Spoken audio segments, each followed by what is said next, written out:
Bonjour à tous. Je voudrais déjà remercier Emmanuel de m'avoir proposé de présenter mes travaux et proposer encore, même une fois que j'ai lu l'ouvrage, son ouvrage, et que je lui ai dit que je n'étais pas d'accord avec certaines de ses allégations, il a persisté, donc je le remercie doublement, puisque c'est assez rare pour être souligné. Merci. Alors, je vais commencer l'introduction en précisant deux ou trois choses qui me tiennent à cœur, dont on a parlé hier. À savoir d'abord que la relation entre les systèmes d'une société est toujours étroite, mais la nature des relations, ça on l'a bien vu hier, ainsi que leurs expressions en tout cas, sont très variables selon les sociétés, et que la perception de l'environnement est tout aussi variable, mais que dans les sociétés de prédation, celles dont on parle aujourd'hui, en tout cas cette semaine, le milieu constitue un paramètre avec ses caractères propres et qui ne sont pas modifiables. Ceci ne signifie pas qu'aucune place n'existe pour les choix, culturels j'entends, ponctuels et récurrents, et qui sont en partie liés au système symbolique. Bien au contraire, ceci signifie qu'ils sont toujours exprimés, ces choix, au sein d'un cadre spécifique aux environnements. Ça signifie que quand on est chasseur-collecteur en Amazonie, c'est pas du tout la même chose que quand on est chasseur-collecteur dans l'Arctique. Ça peut vous paraître évident, mais en tout cas, on a des paramètres environnementaux qui sont indépassables. Et ça, on va le voir tout à l'heure, il faut jamais l'oublier. Mais surtout, ceci implique, en tout cas, quand on veut, comme moi, essayer de caractériser le système économique des chasseurs-collecteurs, il faut toujours intégrer plusieurs dimensions. On l'a vu aussi, l'environnement, le climat, les ressources exploitées, le cycle annuel de nomadisme, qui me tient particulièrement à cœur, et également l'éthologie animale. Tout ça pour quoi faire? Pour essayer, au mieux en tout cas, d'identifier des faits. C'est ce que j'essaie de faire pour les sociétés du Paléolithique supérieur, notamment à partir du Gravettien, qui ont vécu notamment en France.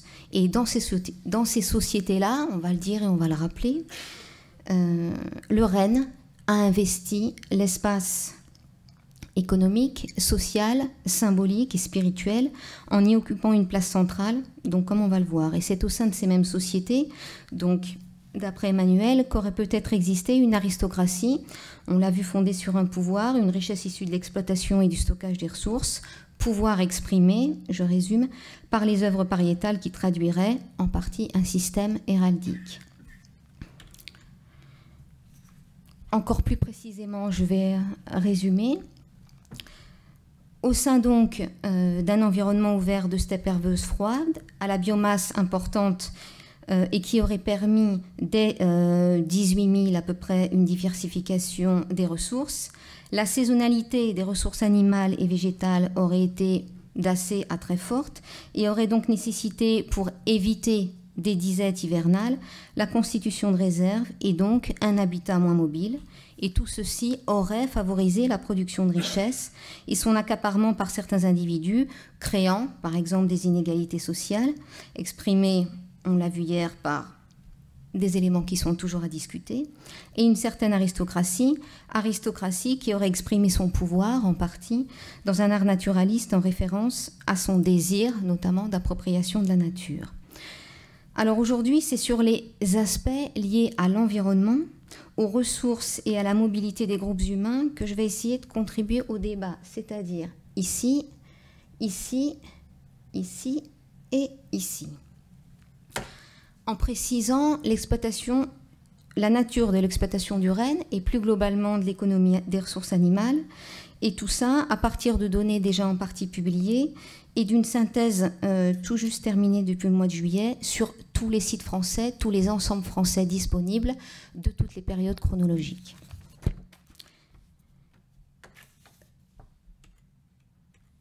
Les trois questions précises que je vais traiter rapidement.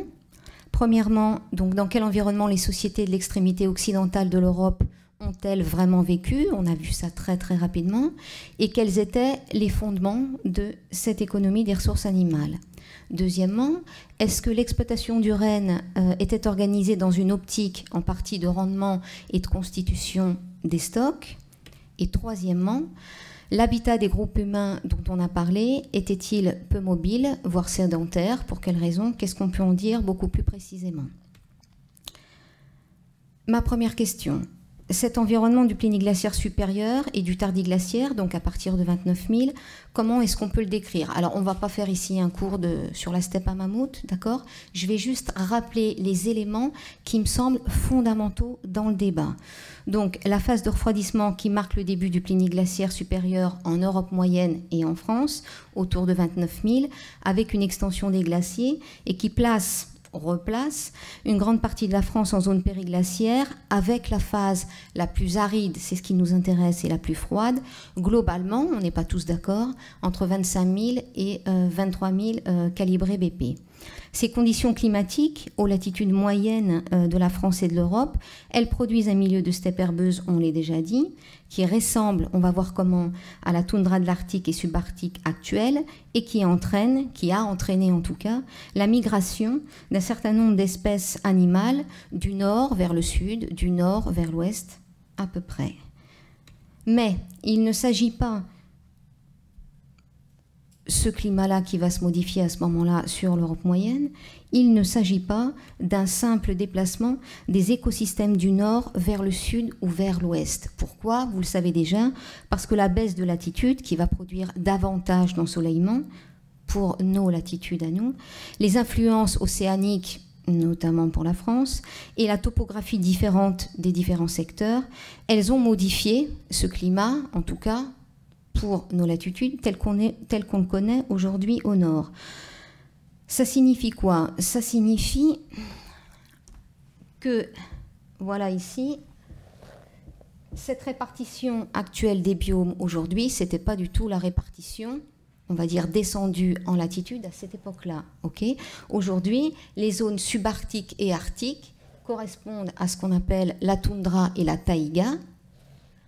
Toundra ici, taïga ici, et l'équivalent à peu près entre 29 et 15 et 17 000 calibrés chez nous, ici, c'est pas du tout ça, c'est pas du tout la même chose. C'est-à-dire qu'on n'a pas, en tout cas sous nos latitudes, on n'a pas de taïga, on a une espèce de mixte qu'on appelle, faute de mieux, steppe toundra, c'est vraiment pas très clair, ici, donc des graminées, des herbacées, tout ce que vous voulez, qui diffèrent, contrairement à ce qu'on voit sur la carte, à l'intérieur, en tout cas dans les climats plus continentaux, mais en tout cas, on ne retrouve pas cette sériation des biomes terrestres aujourd'hui.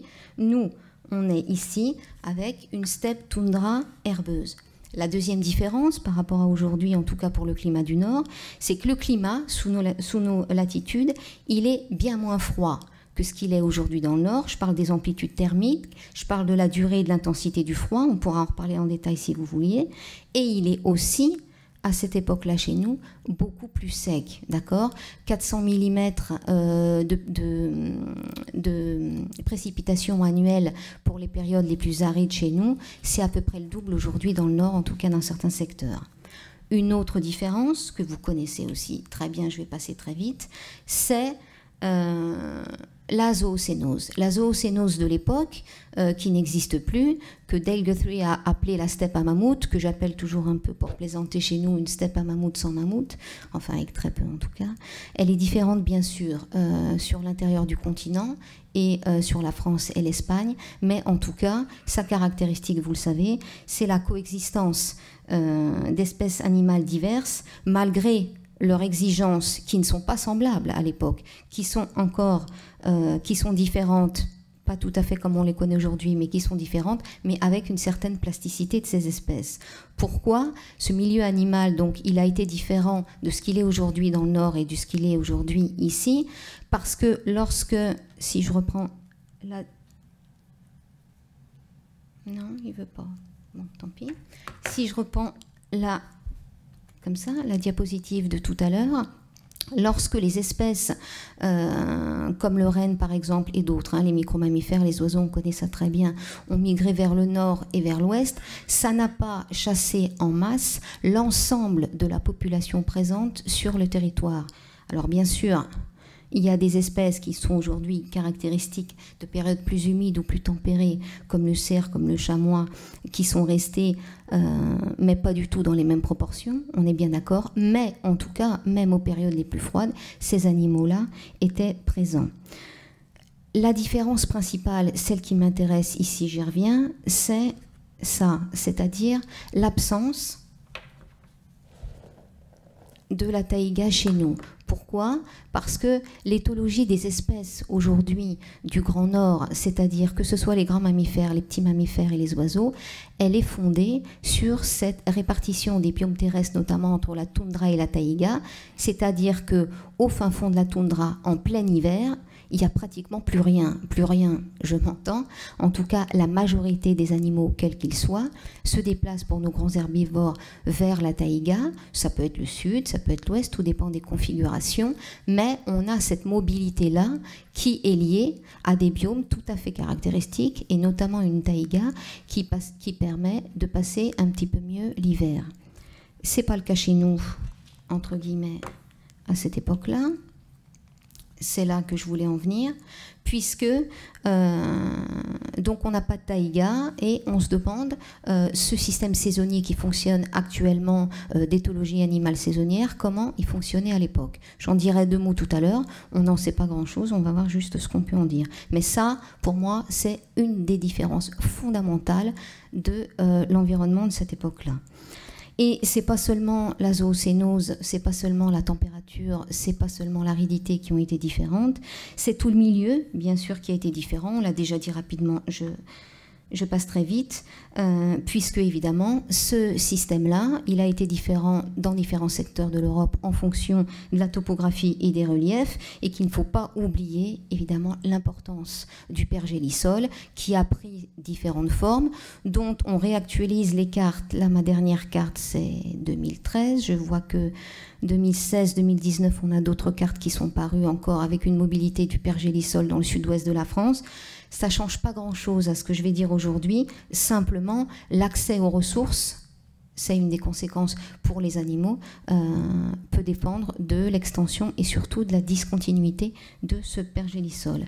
Rapidement, pour finir ma première question, dans cet environnement-là, entre 29 000 et 14 000 en BP calibré, c'est-à-dire du graphien, on va dire globalement plutôt du graphien moyen, jusqu'au magdalénien, à la fin du magdalénien, le renne a constitué une ressource principale. Alors, je vais m'arrêter 2 secondes pour qu'on soit tous d'accord sur la façon de lire ça. Donc, ici, pourcentage de rennes dans les sites.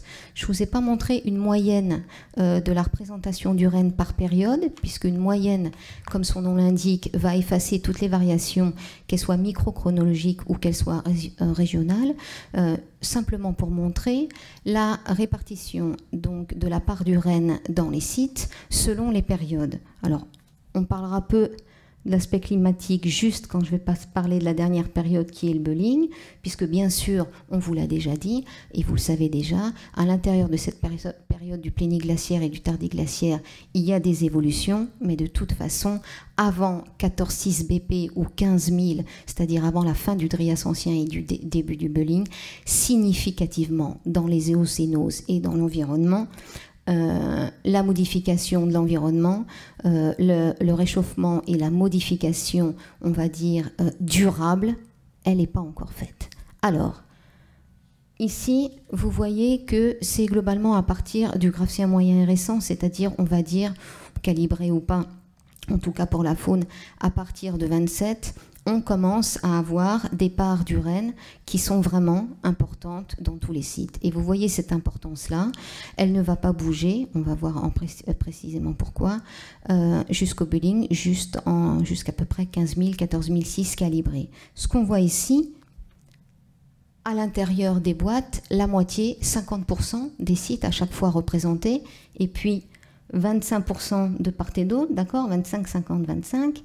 Les outliers, alors mal placés, hein, ça c'est du solutré, hein, et puis ça c'est du magdalénien supérieur, donc qui sont, on va dire, les anomalies statistiques, on ne va pas faire un cours de statistiques, mais enfin qui changent pas grand-chose à ce qu'on va dire, et puis ici, plus important, la médiane, c'est-à-dire la médiane qui sépare en 50% moitié des valeurs à l'intérieur, d'accord, d'une boîte. Donc, vous voyez bien que ce soit la variance, c'est-à-dire l'étendue de valeur, ou que ce soit votre médiane, vous voyez quelle est la part du REN, d'accord, en moyenne par période chronologique. 80% au graphien moyen et récent, 80%, mais si on le mettait en moyenne, on serait à 95% pour le solutréen. Même chose pour le bas-de-goulien. L'échelle du magdalénien moyen, même chose au Drias ancien, même si à mon avis elle est sous-représentée et qu'elle n'est pas encore tout à fait juste, etc.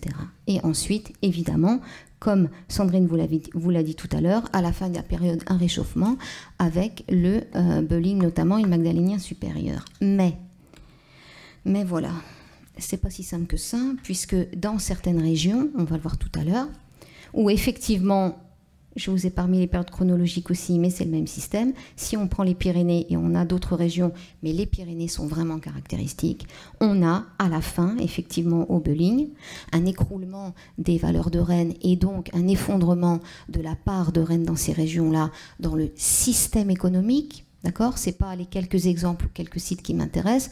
Moi, j'essaye de me situer au niveau de l'économie globale du système, alors que dans d'autres régions, je prends l'opposé, ici, la Dordogne et la Charente, eh bien, vous voyez nos médianes, vous voyez nos variances, vous voyez nos box plots. On a beau être au Bölling, on a beau être au graphien, on a beau être au solutréen.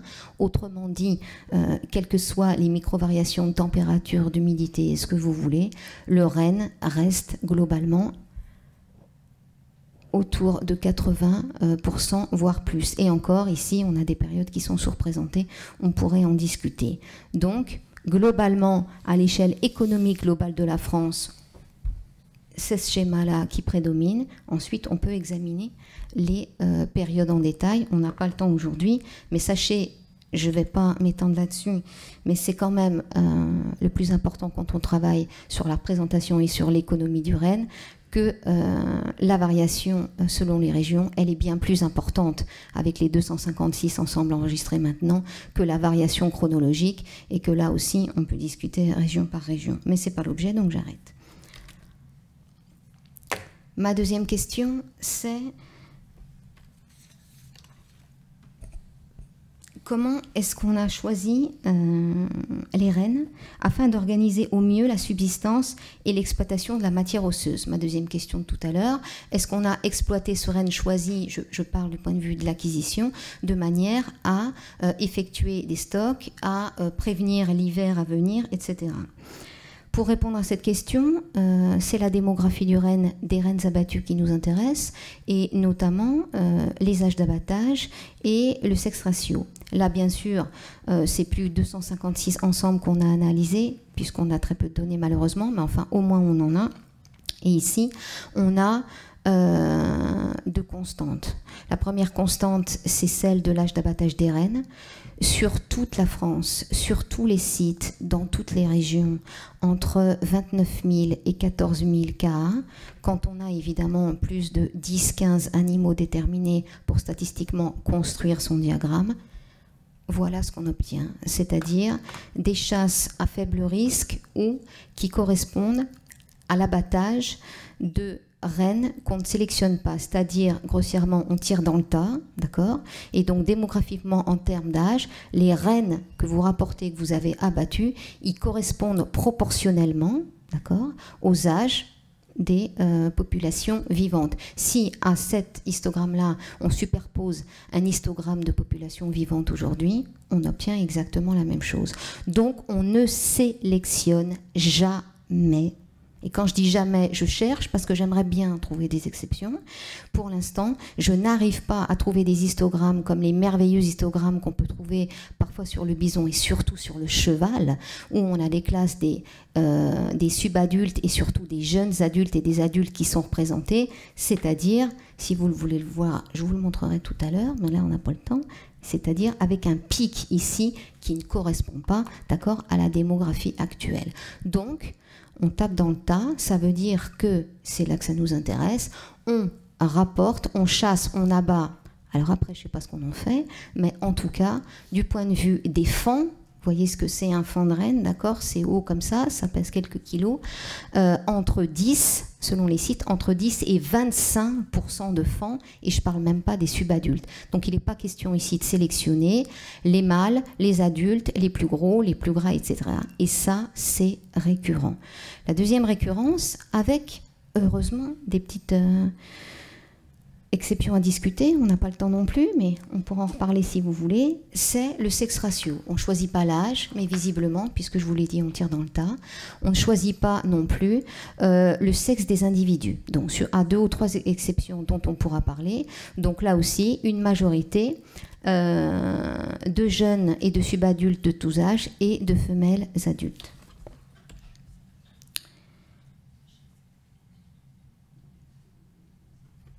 Ça veut dire que donc, je l'ai dit tout à l'heure, ces chasses étaient systématiquement à faible risque, qu'on ne recherchait pas les plus gros individus, que ce soit pour l'animal ou d'ailleurs pour ses bois, puisqu'il n'y a pas que la viande et puis d'autres produits qui nous intéressent. Les bois, on en reparlera, sont très intéressants. C'est-à-dire que... pour l'instant, je n'arrive pas à mettre en évidence de chasse privilégiée à certains moments où les rennes sont au top de leur poids, avec des bois matures sur la tête, etc., où on concentrerait, ou en tout cas pendant ces périodes-là, je pense à l'automne notamment, on concentrerait les chasses sur une catégorie démographique particulière. Pour l'instant, je n'arrive pas à le mettre en évidence. Deuxième élément, après cette absence de choix, d'un point de vue d'âge et d'un point de vue du sexe ratio, la deuxième question, c'est la saisonnalité de ces acquisitions. Avec cette question-là, est-ce qu'une saison ou 2 saisons qui seraient identifiées à chaque fois sur les sites permettraient d'identifier les migrations de cet animal, aller, retour ou simplement aller, etc. Ou des endroits où les rennes, justement, pourraient hiverner, pourraient mettre bas, pourraient être sur leur territoire de reproduction, etc. Alors là, on a 2 problèmes, enfin c'est pas 2 problèmes, 2 points importants. Le premier point important, c'est la mise en évidence, la détermination des saisons d'abattage. Alors là, on n'a pas le temps, il faudrait 1 heure, je suis à votre disposition pour en discuter tout à l'heure. Ça, c'est tout le travail que je mène depuis 20 ans maintenant, assez compliqué, mais pour lequel, en tout cas sur certains sites, on peut avoir des résultats. Le deuxième problème, entre guillemets, eh bien, c'est le résultat. Le résultat, c'est celui-là. Le résultat, c'est que les mois ici, je ne détaille pas, d'accord, avec les critères d'identification des saisons et l'objectif par recoupement d'identifier les moments de chasse de l'année, de façon discontinue ou pas, on en reparlera. Le résultat, eh bien, c'est que dans de nombreux sites français maintenant, absolument toutes les saisons sont représentées, pas nécessairement de façon continue, mais en tout cas, toutes les saisons sont représentées. Alors, plus précisément, ma carte n'est pas encore tout à fait très claire, mais ça va venir, 2 configurations sur toute la France pour moi aujourd'hui. Premièrement, des rennes qui sont représentées en toute saison à l'échelle des sites. Ça veut dire sur tous les sites ou presque tous les sites, toutes les saisons sont identifiées. Ça n'existe que dans un secteur ou 2 qui sont à délimiter, qui sont ici la Charente et la Dordogne. Deuxième configuration, des chasses en toute saison, cette fois-ci pas à l'échelle des sites, mais à l'échelle de certaines régions. Si je prends par exemple, voilà, cette région ici, toute la région du centre-ouest de la Vienne, etc., sur tous les sites, pour l'instant, en tout cas ceux que j'ai étudiés, on n'a pas encore toutes les saisons représentées, mais à l'échelle d'une région, et parfois de quelques centimètres, de quelques kilomètres de diamètre, on a toutes les saisons représentées. D'accord? Donc vous voyez où je veux en venir. Et puis bien sûr, ça c'est très important, on a une partie des régions dans lesquelles des exceptions, nos 2 exceptions françaises, l'Auvergne bien sûr, et le Massif central, où là, il nous manque systématiquement les mêmes saisons dans tous les sites. Là aussi, on peut en discuter. Qu'est-ce que ça signifie ? Pour les régions qui sont assez mal documentées encore, comme les Pyrénées et comme les 2 régions que je viens d'évoquer, bien sûr comme la Gironde et le sud-est de la France, en tout cas pour notre grand sud-ouest, Dordogne, Charente, on y est aussi presque pour le Lot, et maintenant la Vienne et le centre-ouest, eh bien, on a la présence effective du renne à l'année. Donc là aussi, méthodologiquement, je suis prête à discuter avec vous de la façon dont on peut arriver à ces résultats-là. Mais aujourd'hui, c'est un résultat pour moi, enfin pas pour moi, pour mes données, qui sont tout à fait claires. C'est pas moi qui l'ai inventé. En tout cas, c'est pas moi qui en ai eu l'idée et qui l'ai proposé. D'accord ? C'est Jean Bouchu, déjà, dans les années 60, avec l'insuccès qu'on connaît, pour les raisons qu'on comprend pas, mais c'est comme ça.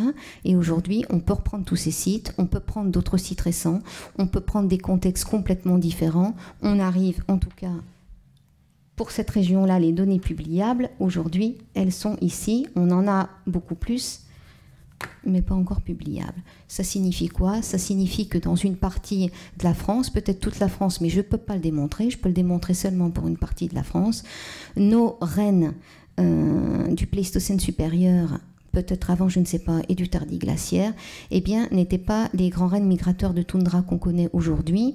Ça ne signifie pas qu'ils n'étaient pas mobiles, ça signifie qu'ils n'effectuaient pas de grandes migrations de plusieurs milliers de kilomètres, qu'ils avaient plutôt une mobilité qui correspond à celle des mobilités des rennes de forêt aujourd'hui qu'on connaît dans le nord, sur les deux continents, avec une mobilité qui reste à définir. Mais en tout cas, ça signifie, c'est ce qui nous intéresse, qu'ils étaient disponibles à l'année, parfois dans des toutes petites régions autour de certains sites, et parfois peut-être, je ne sais pas encore, à une échelle un peu différente, à l'échelle de la micro-région, toute l'année. Pourquoi est-ce que ça m'intéresse? J'étais pas du tout partie sur cette idée au départ. Eh bien, vous comprenez bien que ça change tout. Ça change tout dans notre façon d'aborder notre système économique, d'aborder la mobilité, je terminerai là-dessus tout à l'heure, d'aborder notre système économique. Pourquoi? Parce que quand on a à disposition, ou presque, à quelques kilomètres, je suis prête à discuter avec vous de ces questions-là, bien sûr, la saisonnalité des produits du renne, c'est là que je veux en venir, la question de la saisonnalité, elle reste vraie. Un bois de mâle, ça tombe à une période précise, ça se ramasse à une période précise. Le bois de mâle, il est mature sur la tête du mâle à une certaine période. Ça, on ne le change pas. Donc la saisonnalité, elle existe. Le mâle, il atteint son poids de graisse et de viande maximale à l'automne. Ça ne change pas non plus, etc. Premier intérêt pour le renne, c'est que vous le savez, le cycle des bois est décalé, d'accord ? L'année, ça veut dire qu'à part l'été, on a des bois qui sont disponibles toute l'année, et encore plus si on en met quelques-uns dans le sac à dos ou ailleurs. Et la deuxième chose, c'est que, eh bien, on a à disposition des produits qui sont d'un point de vue saisonnier, qui ont des caractéristiques différentes. La renne de viande femelle, c'est pas tout à fait la même que celle de viande mâle, évidemment, mais en tout cas, elle aussi, la femelle, en hiver, elle est au top de son poids, elle est au top de sa graisse. Donc, si mon année, elle se comprend comme ça, d'accord? Si on va la commencer ici, on va la commencer là.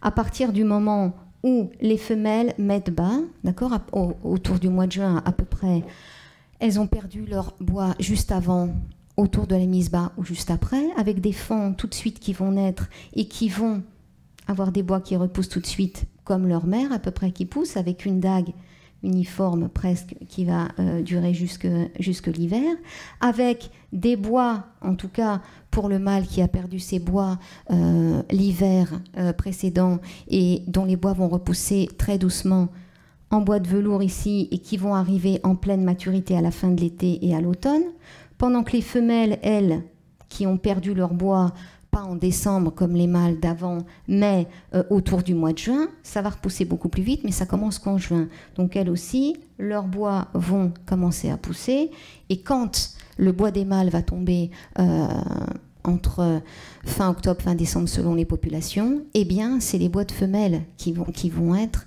matures. Bien sûr, ils n'ont pas la même taille, bien sûr, ils n'ont pas la même caractéristique, mais en tout cas, si vous voulez faire des baguettes, si vous voulez stocker des baguettes, si vous voulez du bois, pas pour une utilisation précise avec un module précis, on est bien d'accord.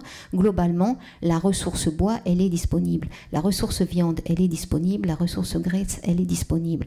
Ce que je veux dire, c'est que même si les caractéristiques des produits varient saisonnièrement, quand vous avez, peut-être pas à disposition, mais en tout cas dans des environnements assez proches, un animal tout au long de l'année, eh bien, vous pouvez vous débrouiller, entre guillemets, d'accord, si vous avez envie, bien sûr, pour organiser cette économie par rapport à ça. Ça ne signifie pas que le stockage n'est pas possible. Sandrine a montré qu'on peut avoir des traces, des preuves, il n'y a aucun problème là-dessus. Ça signifie, selon moi, et je pense selon ces données, que visiblement, ce n'est pas indispensable. Et c'est là que je veux en venir. Je terminerai là-dessus. Je terminerai avec ma troisième question qui était, qu'est-ce que ça implique, ce que je viens de dire, en termes de mobilité? Alors la mobilité, attention, je voudrais faire un petit point qu'on a oublié, c'est que l'habitat, c'est deux choses pour les hommes.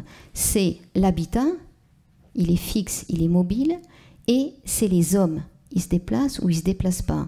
C'est-à-dire qu'on peut envisager cette mobilité, en tout cas les cycles annuels, comme j'essaye de le faire, de façon très variable. Mais ce n'est pas parce qu'on a des rennes à l'année, on peut décider qu'on est par exemple à la Madeleine, presque toute l'année si on veut. On a un habitat qui peut être fixe, plus ou moins, mais on va dire plus que moins à l'échelle de l'année. On n'est pas obligé d'être là en continu, mais quand on se déplace, quand on va acquérir son silex ou d'autres choses, marier sa fille ou ce qu'on veut, etc. Bref, je veux dire, quand on a d'autres ressources à acquérir que le renne, il n'y a pas que le renne dans la vie, d'accord, on peut faire d'autres choses, on peut se déplacer et on peut avoir des déplacements importants, une espèce de mobilité logistique, sauf que voilà, logistique, je viens de dire le gros mot. Tout le monde n'est pas obligé de se déplacer. Donc, la mobilité et le caractère fixe de l'habitat, c'est une chose. On a un habitat là, on a un habitat peut-être plus ou moins fixe, je ne dis jamais sédentaire. Et là, on a des gens qui sont là presque tout le temps, pas tout le temps, ou en tout cas assez souvent. Mais ça ne signifie pas qu'il n'y a pas des gens dans le groupe qui régulièrement, d'accord, partent en expédition pour acquérir le silex, etc. Et à partir de là, tout est possible. C'est-à-dire qu'on peut avoir des habitats, en tout cas dans cette région où on a du renne à l'année, qui est beaucoup plus fixe. Mais après, la mobilité des gens eux-mêmes, ça reste en tout cas à déterminer. Je vais conclure si je ne suis pas en retard. Non ? Ok.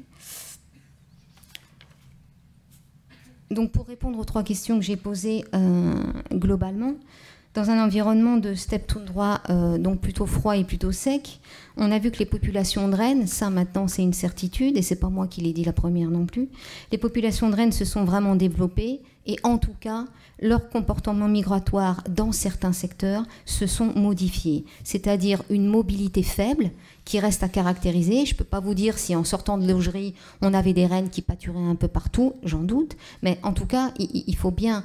on peut avoir une discussion là-dessus en sachant...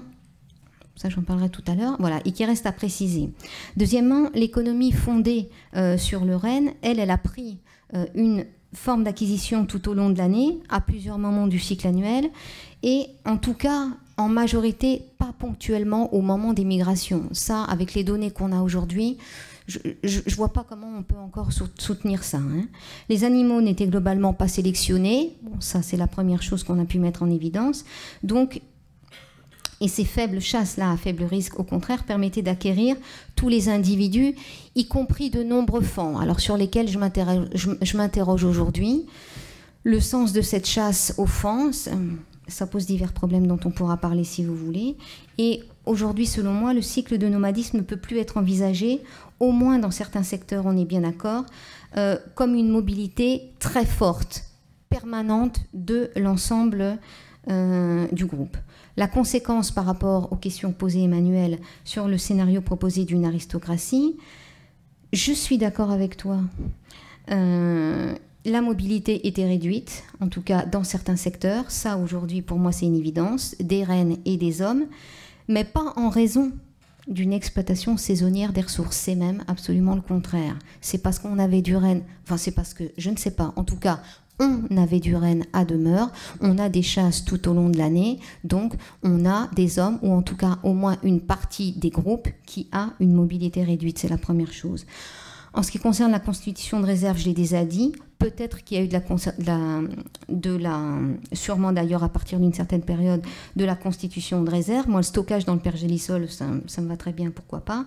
Mais encore une fois, pas en termes de nécessité. En termes de nécessité, je vois plutôt acquérir du silex dans les périodes, dans les saisons de l'année qui sont un peu moins froides. Ça me paraît un peu plus nécessaire. Acquérir, stocker, etc. et répartir acquisition, exploitation de façon un peu plus différente. On peut en discuter aussi du stockage du bois de renne, etc. Et je terminerai avec une question à Emmanuel. J'ai le droit ? Oui, je vais pas. Parce que ça vraiment, c'est un vrai problème pour moi. On n'en a pas encore parlé, puisqu'on n'a pas encore parlé du renne. Mais la place du renne dans l'art pariétal et dans ce système naturaliste avec blason. Alors déjà, dans toutes les explications qui sont proposées de la quasi-absence, alors allez, on va dire la rareté du renne dans l'art pariétal, j'arrive pas à trouver vraiment la place de cette rareté, à quoi est-ce qu'elle correspond, quels que soient les schémas qui sont proposés. Mais alors là, encore moins. C'est-à-dire que c'est dans ce système-là, justement, tu dis naturaliste, héraldique, etc., que je me serais attendue à ce que le renne ait peut-être une part un peu plus importante. Voilà. Je ne sais pas ce que tu en penses, mais bon. Je vous remercie.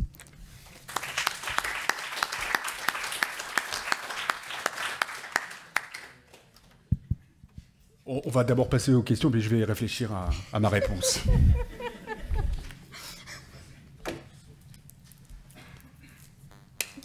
Christophe ? Si personne... Ah, pardon. Non, mais je cause beaucoup, donc... Merci beaucoup. Je vois dans votre argumentation contraire 2 arguments en faveur de la thèse d'Emmanuel. Alors, la première... sur la sédentarité des rennes, on peut dire. Donc le fait qu'ils soient toujours présents, ça explique qu'il y ait beaucoup de populations humaines qui soient présentes aussi. Donc ça va en faveur de la thèse de la concentration des populations et de la densité démographique. Okay. Je sais pas. Deuxième hypothèse, c'est sur la non-présence des rennes, si j'ai bien compris, sur la rareté. La rareté, dès lors qu'ils ne sont pas... qui sont plutôt un objet de consommation, un animal de consommation courante, c'est plus un objet de distinction, c'est plus un animal de distinction, et donc du coup, ça renforce l'hypothèse héraldique, l'hypothèse du blason. Un clan, un groupe va s'associer à un animal qui est prestigieux, et pas simplement un banal renne qu'on mange tous les jours. Ouh là là, il ne faut pas me dire ça à moi, monsieur. Hein. Alors, un banal, comment vous avez dit ? Un banal renne. Un animal de consommation commune. Voilà, ok.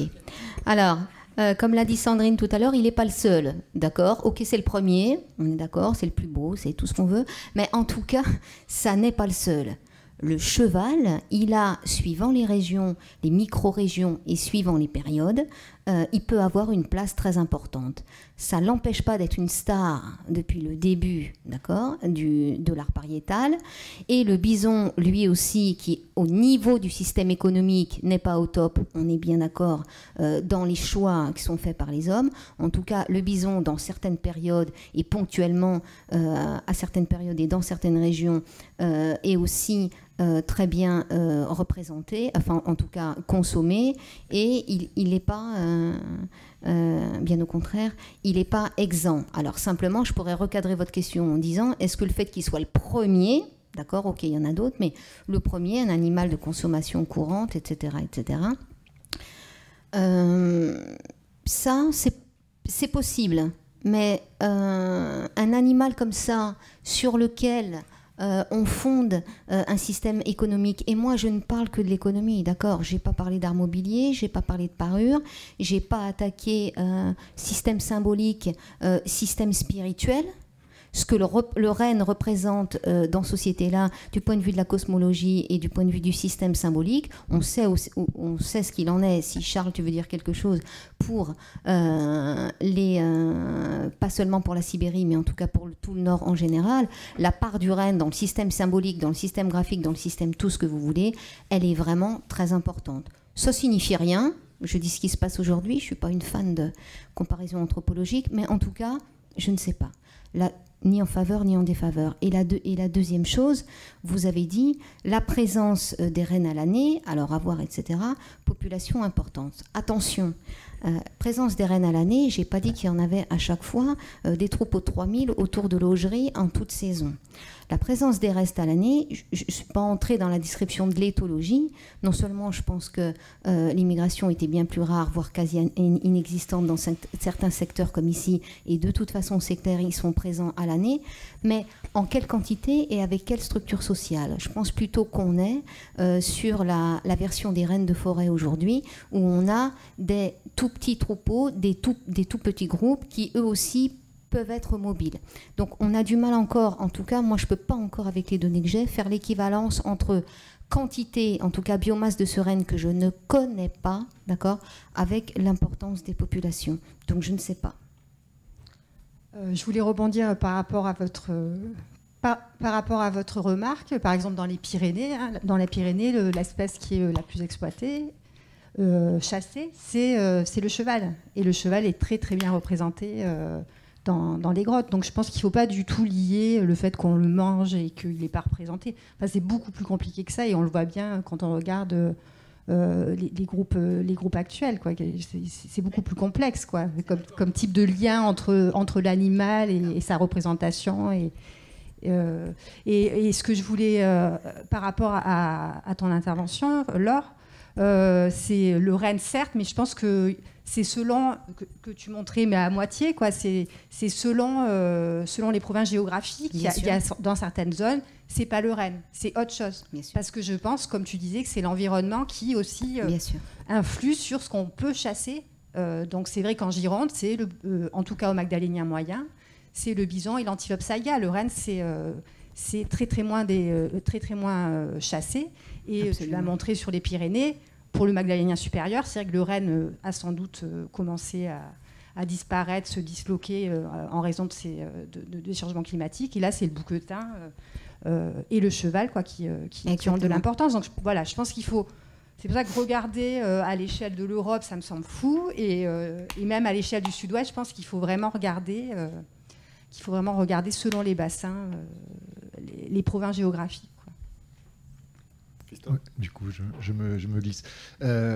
Alors, pour essayer d'être rapide, oui, il me semble pouvoir confirmer qu'il n'y a aucun mécanisme, enfin aucune corrélation ni positive ni négative entre la fréquence des espèces dans la vie quotidienne et leur importance économique et l'importance qu'on leur accorde. Enfin, c'est un truc qu'on retrouve partout. Je me demande si en Europe, d'ailleurs, c'est pas une vieille chose, enfin une chose qui a été remarquée depuis longtemps. Il me semble que c'est Lévi-Strauss qui disait il y a ce qui est bon, il y a les espèces bonnes à manger, les espèces bonnes à penser. C'est ni forcément les mêmes ni forcément pas les mêmes. Enfin voilà, moi je sais qu'en Australie, les espèces totémiques, des fois on prend le kangourou, le truc qu'on voit tous les jours, etc. Des fois on va prendre la bestiole totalement improbable, etc. Enfin voilà, comment les cultures manipulent tout ça, c'est très compliqué. La deuxième petite remarque, c'est comme décidément la réalité est toujours plus compliquée que les raisonnements qu'on essaye de faire, c'est que si on est face à une semi-sédentarité, je ne sais pas comment il faut l'appeler, ou une baisse de mobilité sans stockage, ça ferme éventuellement la voie côte nord-ouest vers les inégalités, mais ça laisse ouverte éventuellement la voie Kalouza-Asmat. Hein, voilà. Alors ça ne veut pas dire que c'est pas parce que ça laisse ouverte que ça l'a emprunté, mais enfin voilà, ça nous oblige aussi à raisonner sur voilà. Et dernière question, mais peut-être que là c'est beaucoup trop vaste et beaucoup. Est-ce qu'on a des données similaires sur, disons, le lieu et la période Sungir? Alors, je sais qu'il ne faut pas dire gravétien, ça j'ai compris ça, voilà. Est-ce que j'imagine que c'est un profil très différent, pour autant qu'on le sache? Voilà. Est-ce que, alors, je ne sais pas si en quelques mots tu peux nous éclairer là-dessus ou voilà. Sur la période Sungir, non, mais il faut dire que dès que tu passes la barrière, c'est-à-dire qu'une fois que tu te déplaces Europe centrale, Europe orientale, là, on va changer de monde et du point de vue de la zoocénose, bien sûr, suivant les périodes, on est dans des zoocénoses qui sont différentes. Donc, on a des secteurs qui vont rester pendant 20 000 ans, qui ne vont pas bouger, qui vont être des secteurs à mammouth. On va être des secteurs un peu plus vers l'Altaï, où on va avoir beaucoup de cheval. On va aussi avoir quelques secteurs où on va avoir du renne.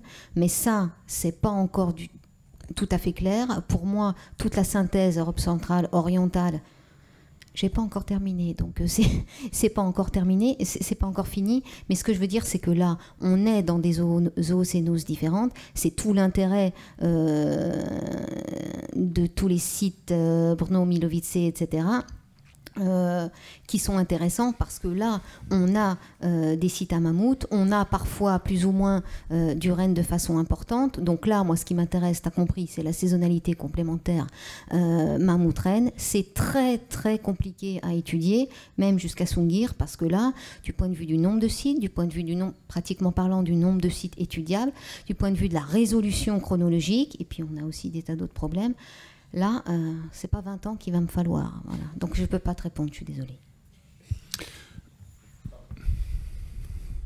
Bonjour, votre intervention était très intéressante, mais je voudrais savoir, donc, je n'écoutais pas beaucoup en boucherie, combien en moyenne pèse un renne, combien de kilos de viande sont utilisables donc, en moyenne à un adulte, et ça peut nourrir combien de gens, combien de personnes, pendant combien de temps?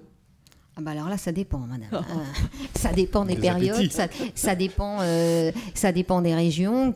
Donc j'ai dit quelques kilos pour un nouveau-né qui va grossir 20, 30, 40, 60 kilos. Aujourd'hui, on a des rennes qui peuvent faire jusqu'à 150 kilos, des mâles. Voilà. Après, ça va dépendre des espèces. Et puis après, combien de temps ça peut nourrir? Tout dépend. Vous mangez ça, vous mangez pas que ça. Vous l'avez séché, vous l'avez fumé ou bien non.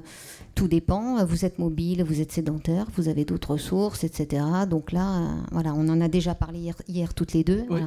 Je ne me lance pas dans ce genre de calcul. Merci. Non, mais juste savoir, en gros, donc, vu le climat qu'il y avait, c'était quoi, autour de 3000, 4000 calories, en gros, donc, pour un adulte par jour. Donc ça fait quoi? Ça fait chasser un renne une fois par jour pour le groupe Un renne une fois par jour pour le groupe? On va... Non. Non, c'est pas exactement ça. Le besoin de stocker par rapport à la taille du groupe, quoi. En gros, c'est ça. Ah non, madame, c'est pas le besoin de stocker par rapport à la taille du groupe.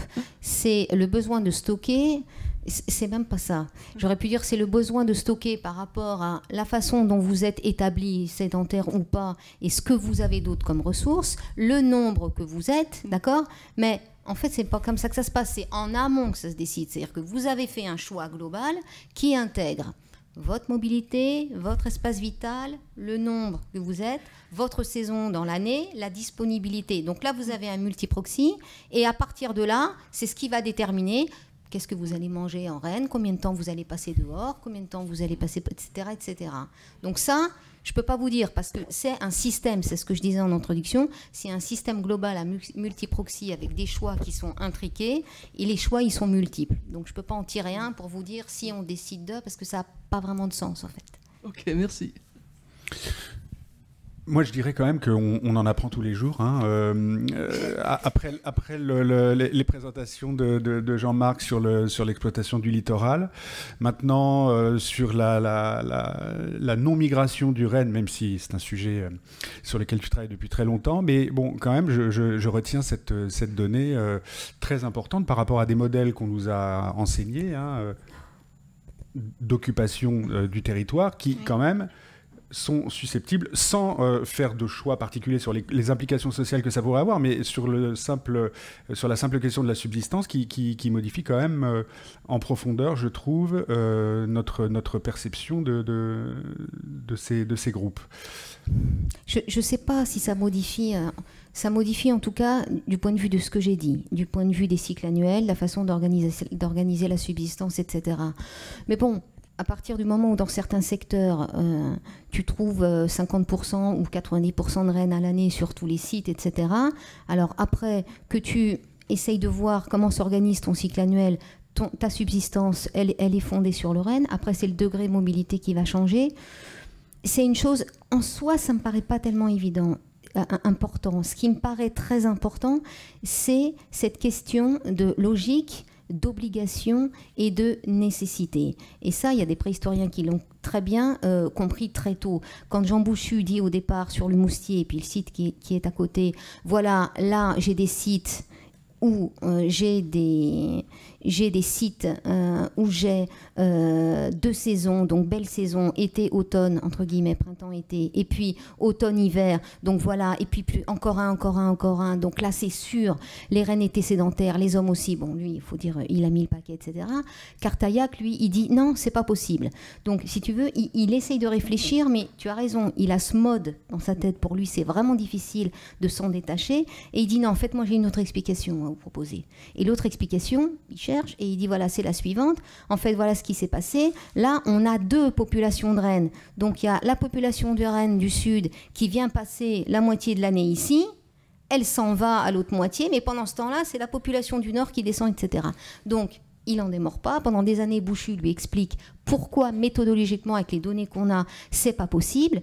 Et il finit, c'est pour ça que je le dis, par écrire un mea culpa en disant « Oui, vous avez raison, en fait, il n'y a pas d'autre solution. Et qu'est-ce que ça change ?» Et il a du mal encore à voir ce que ça change. Ce que ça change vraiment, en vérité, c'est que selon les régions de façon très différente, là, il faut qu'on reprenne nos cycles annuels.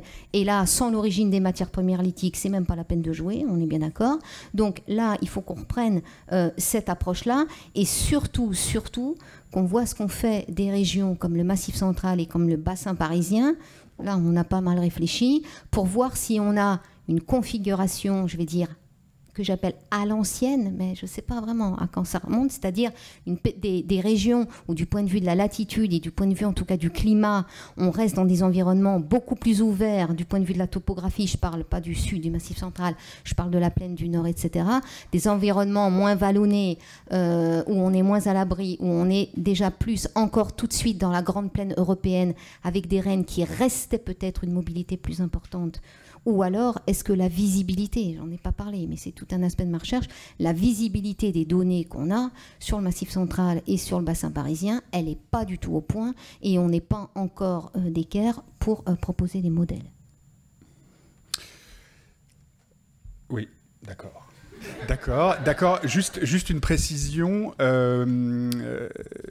Oui, je suis tout à fait d'accord aussi avec ce qu'a dit Christophe sur le fait que, d'abord, la question de l'héraldique se pose en elle-même, et quand bien même elle se poserait, on n'établit pas, on ne peut pas établir de lien particulier entre ce qui serait une espèce animale susceptible de représenter un groupe humain ou pas du tout. En revanche, Laure, je te rappelle quand même que le renne est le sujet absolument majoritaire et écrasant de toute la production d'art mobilier du Magdalénien moyen et supérieur, ici même. Hein. Heureusement. Oui, mais il faut le redire. Ce serait désespérant sinon. Oui. Bonjour. Alors moi j'avais une question à propos de votre corpus. Est-ce que vous avez inclus des sites paléontologiques pour essayer de comparer entre